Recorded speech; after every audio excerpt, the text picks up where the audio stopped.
বাবা গরম, তুই তো বিশাল পড়া শুরু করেছিস। বাপরে বাপ, আসতে পারলো না মার্চ মাসটা, তুই এমন ভাবে পড়া শুরু করলি।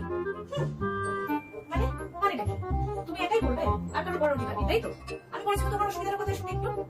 আরে বাবা, আমাকে বলে বলছিস না, মানুষজন বলছে তাই আমি তোকে বলতে এলাম এই কথাটা। কেউ তো বলেছিল অল্প করে পড়তে, তুমি কি শুনেছিলে? শোনোনি তো, তাহলে আমাকে কেন শুনতে করছো? তোমাদের এই সব কিছুর চক্করে আজ শরৎ, হেমন্ত, বসন্ত, বর্ষা কারোর কোনো পাত্তা নেই। এইভাবে ওদেরকে আস্তে আস্তে আলাদা করে দিয়েছো।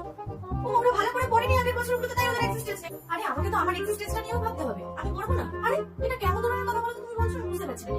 এই লোকজনের মুখে শুনে দেখিস লাস্ট ইয়ার আমি কিরকম করেছিলাম। হ্যাঁ হ্যাঁ, দেখো আগের বছর একটু বেশি পড়েছে বলে না ওই অহংকারটা আমাকে দেখিও না। হ্যাঁ, লাস্ট 5 বছরের রেকর্ডটা একটু দেখে এসো গিয়ে আমারও। দেখ যেটা ভালো বুঝিস। এবার দেখো না আমি কি খেলনা দেখাই, সবে তো শুরু হলো, এখনো সিনেমা অনেক বাকি। হ্যাঁ আচ্ছা পর পর বাবা, আমার ঘাট হচ্ছে তোকে বলা। তোর যত ইচ্ছে তুই তত খুশি কর, আমি চললাম। এই চন্দ্রবর্ষা